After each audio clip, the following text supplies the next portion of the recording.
from the ground-up27 continue. They cut me off, if y'all could see, when I was talking about my homeboy Puncho. You see how I was talking and saying the things I was saying, how good of a brother he is, and they shut it off. I have to come to you like this. So what? It is what it is. They trying to throw me off, but they can't. It is what it is. But like I say, Puncho always came back and gave back to the neighborhood. That's why he was a beloved member. You know what I mean? And he a real good dude, man. And Dean always treated me like a son, and Fats always treated me like a little brother. I love his sister. I love his sister Shaky and Puncho. I mean, say Shaky and Pee Wee, rest in peace. You know that's you know he a real one. But anyway, you know things started you know going real bad, man. And I remember this here, man. Uh, I remember we had a football game. This when signs of decay or erosion in alliances and all that stuff just start to happen.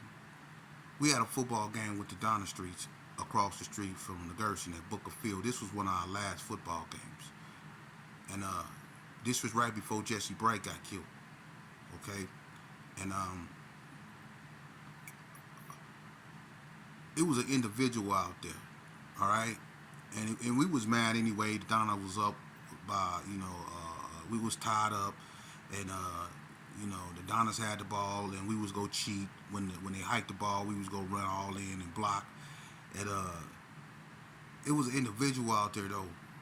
His name was Bo Dollar. He rest in peace, Bo Dollar. But Bo Dollar, a lot of my homeboys had animosity toward him for whatever reason, and they was like whispering on the sides, they was gonna get him, when the game was over with. And I don't know what was going on. He had, I grew up with Bo Dollar in Elko. I knew him when he come from California. He was from Menlo Gangster Crip. I knew Bo Dollar before Donna existed. So I can speak on Bo Dollar. I'd been knew Bo Dollar before Donna existed. Now what he was and I'm not getting into that because that's nothing. It's nothing gained by that. This ain't about that. But what happened was when they hiked the ball, we ran in and we blocked. It was a friendly thing. We cheated, but somebody stole on Bo Dollar. He ran, and the Donna's like, "Oh, hold up!" And it's skirmishes everywhere. And now people is chasing Bo Dollar. Bo Dollar ran toward the sandbox and tried to, run on the other side and jump over the fence. They caught him and they was beating on him, and the Donnas ran and like shielded him and was like, "Ain't no rat packing, cuz. Ain't no rat packing," especially Fufu. And, at this time, Fufu was knocking everything out, so Fufu wasn't nothing to be played with. So they were like, "Ain't no rat packing, cuz. Ain't no rat packing." They was trying to jump on Bo Dollar. And that was, one of the first times, true hate was displayed amongst us. Because one of the Donnas, and I ain't gonna never forget that, said, "Man, that's why he coming over here, man." And I remember King Roger D dropped this motherfucker. We was tripping, you know what I mean? But, as time went on, things just started to, take a turn for the worse. And tragedy struck. The Pirus, the Joker, Tony Poole, he ended up getting killed.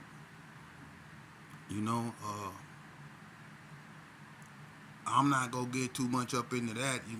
That's their story, but the NTG boy, what I'm saying, supposed to have not killed the Joker, and that was messed up because the the Joker didn't even know why that was happening to him. Or it was some with his cousin Kenny, man, and he ended up losing his life over that. You know what I'm saying? But the Pirus went over there and they shot up, Wriggle States, you know what I'm saying? It was just banging. That's how we was out here in Vegas, just like the A-Trades in the 60s or the Hoovers in the 60s in Cali. It was on out here, man. You know what I mean? And we didn't really take our violence to school, but there have been incidents where schools, you know, gang violence seeped into school. For instance, I remember, I think it was the NTGs that shot up the school bus and they shot Chubb from West Coast Blood, Roro brother, in the back on the bus. And the boy Robert Earl, the coach, retaliated. The boy Robert Earl ended up getting knocked down. So it was going back and forth. You know what I mean? It was just war. And everybody was getting war weary. You know what I mean? Everybody was going through it. Everything just started going downhill. The Dynasty Street villains come on the scene. You know what I mean? And you start hearing names like Evil, D-Main, you know what I'm saying? And that's Jesse Washington and Fred Washington and all them. It's things started getting hectic out here, man. And the Yellow Jackets and all that, And me, I didn't sit over there and smoke sherm to the point to where I smoked so much sherm. Listen, I'm not lying to you. Ask my mama.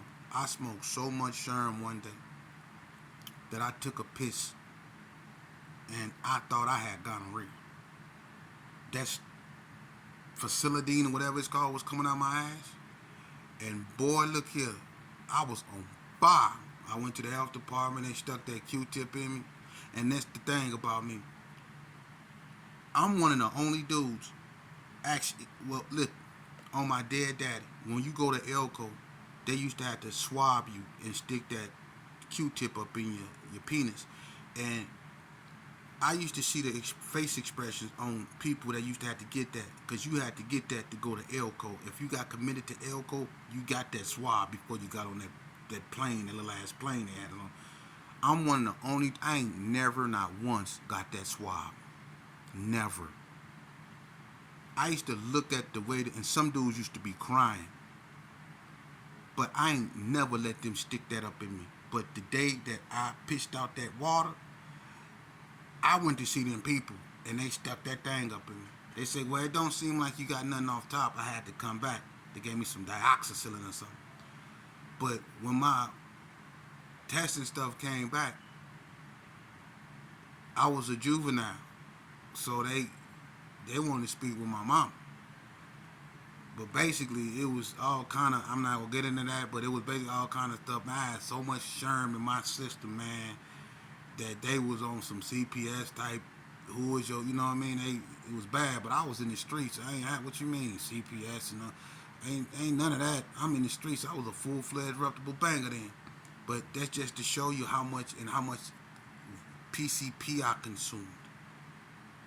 And I was probably on my second stint in Tennessee, Shelby Training Center, because I got kicked out of Elko after my third time. I'm going to come back and go over those stories too when I was in there, because they're educational. What I'm doing is I'm pushing it along to get to what I need to, because when I tell you what I did and how I changed the landscape of banging in Vegas, you will see what I mean. And for people that's trying to chronicleize our history, y'all need to get, especially if you're not from Vegas. And if you a click banker, shut up.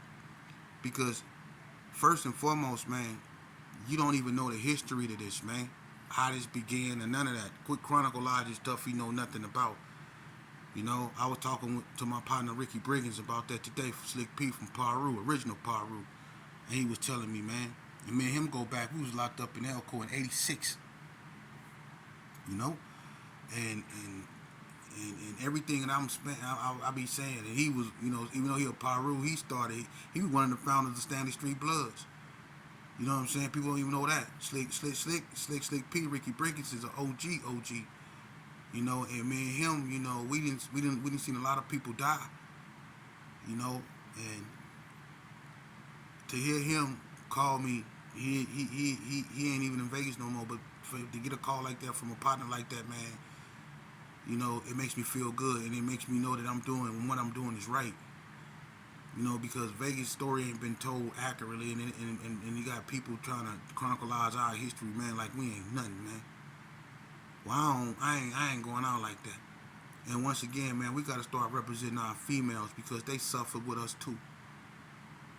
We lost some real ones, and we got some cold females out here that stump niggas out, like Tanya Washington, Girl Bug, Felicia Day, DK from 60s, K-Rock before she got shot from Donnie, Red from Baby Blue from 60s, Romanetta, rest in peace from the hood, the Chris Carter them sister, Big Vanna, Mary Jane them from the coast, Lil Rab, Pocahontas, you know, all them, Desiree, Coletta Clark.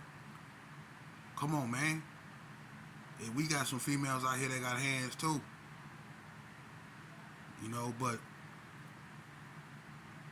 the suffering, to bury your baby and your baby daddy, they been through it too. Some females out here is mentally broken, man, because of this gang bull crap, man. So somebody got to put some straightens on it and chronicleize it so they can know why they dying, because they still dying.